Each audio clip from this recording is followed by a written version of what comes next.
ഈ ക്ലാസ്സിൽ നമ്മൾ പഠിക്കാൻ ഉദ്ദേശിക്കുന്നത് ട്രാൻസ്ഫോമർ കൂളിംഗ് ആണ്. Cooling of transformer. അത് രണ്ട് സൈസ് കൂളിംഗ് ആണ് സാധാരണ ഉള്ളത്. ട്രൈ ടൈപ്പ് കൂളിംഗ്, പിന്നുള്ളത് ഓയിൽ ഇമേഴ്സ്ഡ് ടൈപ്പ് കൂളിംഗ്. ഇങ്ങനെ രണ്ട് സൈസ് കൂളിംഗ് ആണ് നമ്മൾ സാധാരണ ഉള്ളത്.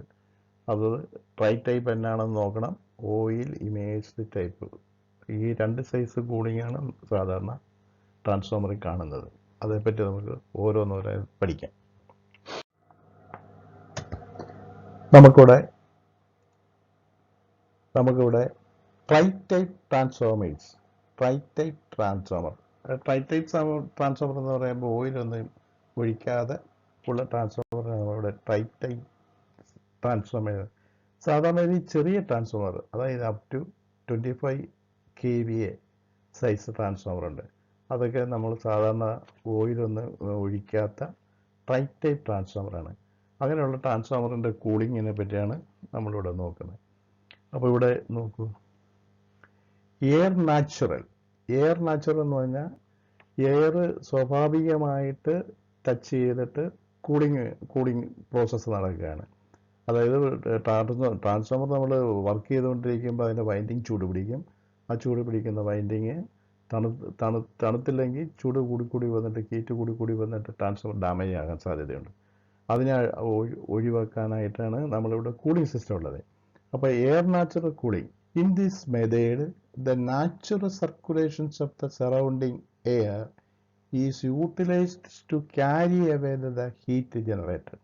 അപ്പോൾ ഇതിനകത്തുണ്ടാകുന്ന വർക്ക് ചെയ്യുമ്പോൾ ഉണ്ടാകുന്ന ഹീറ്റ് ജനറേഷനെ അതിന് ചുറ്റുമുള്ള ഈ ട്രാൻസ്ഫോമറിൻ്റെ വൈൻഡിങ്ങിനും ചുറ്റുമുള്ള കോറിനും ചുറ്റുമുള്ള എയർ നാച്ചുറലായിട്ട് തണുപ്പിക്കുന്ന സിസ്റ്റത്തിനെയാണ് ഇത് എയർ നാച്ചുറൽ. അപ്പോൾ പക്ഷെങ്കിൽ ഈ ഇങ്ങനെയുള്ള ട്രാൻസ്ഫോമറിന് ഒരു പ്രൊട്ടക്റ്റീവ് ഡിവൈസ് വേണം. അതാണ് അടുത്ത് പറയുന്നത്. A sheet metal enclosure protect the winding from the mechanical injury. അതായത് പുറമേ നിന്ന് വരുന്ന ഡാമേജുകളെ, ഈ ട്രാൻസ്ഫോമർ ഇരിക്കുമ്പോൾ പുറമേ നമ്മൾ ഒരു വർക്കിംഗ് പ്ലേസിലാണ് അത് ഇരിക്കുന്നത് ഈ ട്രാൻസ്ഫോമർ. അങ്ങനെ അവിടെ നമുക്ക് ആ വർക്കിംഗ് പ്ലേസിൽ വെളിയിൽ നിന്നുള്ള ഓരോ ഉപകരണങ്ങളൊക്കെ വന്ന് ഈ ട്രാൻസ്ഫോമറിൻ്റെ വൈൻഡിങ് ഡാമേജ് ആക്കാനായിട്ട് സാധ്യതയുണ്ട്. അപ്പോൾ അതിനെയൊക്കെ ഒഴിവാക്കാൻ വേണ്ടി ഒരു മെറ്റൽ എൻക്ലോഷർ ഉണ്ടാകുക ഇതിന്. അതിനെയാണ് metal enclosure protects the winding from the mechanical injury എന്ന് പറയുന്നത്. നെക്സ്റ്റ് അടുത്ത നോക്കൂ, എയർ ബ്ലാസ്റ്റ്. അപ്പോൾ ഇതുപോലുള്ള കുറച്ചുകൂടെ വലിയ ട്രാൻസ്ഫോമർ ആണെങ്കിൽ ഒരു എയർ ബ്ലാസ്റ്റ് സിസ്റ്റം കൊണ്ട് ട്രാൻസ്ഫോമറിനെ കുളിപ്പിക്കും. അപ്പോൾ ഈ ട്രാൻസ്ഫോമറിൻ്റെ അടിഭാഗത്ത് ഒരു ഫാൻ കാണും. ആ ഫാനിൽ നിന്ന് എയർ അടിച്ചടിച്ച് ഈ വൈൻഡിങ്ങിലേക്ക് കൊടുക്കും. അപ്പോൾ അതാണ് ഇവിടെ ഇങ്ങനെയുള്ള ട്രാൻസ്ഫോമറെ കാണുന്നത്.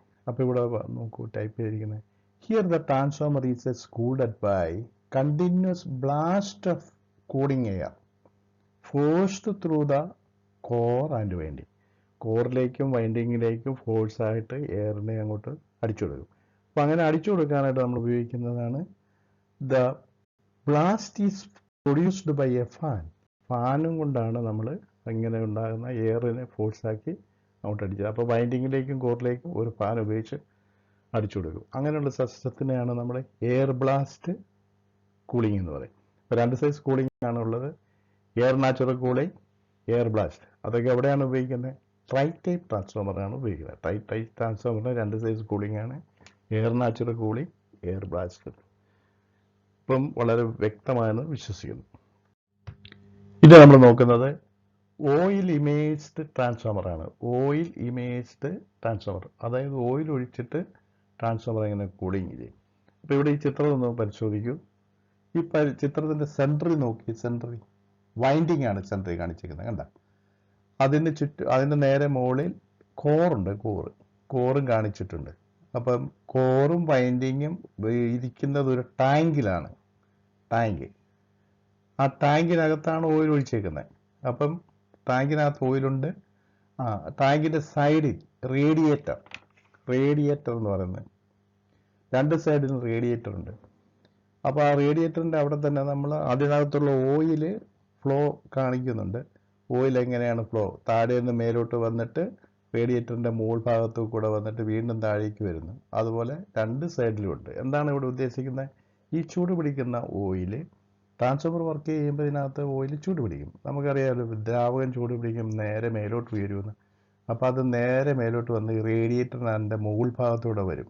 മുകൾ ഭാഗത്ത് നിന്ന് സൈഡിലേക്ക് വരും. അപ്പോൾ ഇവിടെ ഈ റേഡിയേറ്ററിൻ്റെ ചുറ്റുമുള്ള എയർ അതിനെ തണുപ്പിക്കുക കഴിഞ്ഞാൽ ഉടനെ ആ കൂളിങ് അത് തണുത്ത ഓയിൽ നേരെ താഴ്ന്ന് വീണ്ടും അത് താഴത്ത് ഭാഗത്ത് വരും. അപ്പം അങ്ങനെ വീണ്ടും ചൂട് പിടിക്കുന്ന ഓയിൽ മേലെ വരിക, അത് തണുക്കുന്ന താഴെ വരും. അപ്പോൾ ഈ പ്രോസസ്സ് ഇങ്ങനെ കണ്ടിന്യൂസ് ആയിട്ട് നടന്നുകൊണ്ടേയിരിക്കും. അപ്പോൾ ഇങ്ങനെ രീതിയിലുള്ള ഈ പ്രോസസ്സ് നടക്കുന്നതിനെയാണ് നമ്മൾ ഓയിൽ ഇമേജ്ഡ് ട്രാൻസ്ഫോമറിനകത്ത് കൂളിങ്. അപ്പോൾ ഇനി നിങ്ങൾ ഇവിടെ നോക്കൂ. ഇനി ഇവിടെ ടൈപ്പ് ചെയ്ത് ഇൻ ജനറൽ മോസ്റ്റ് ട്രാൻസ്ഫോമേഴ്സ്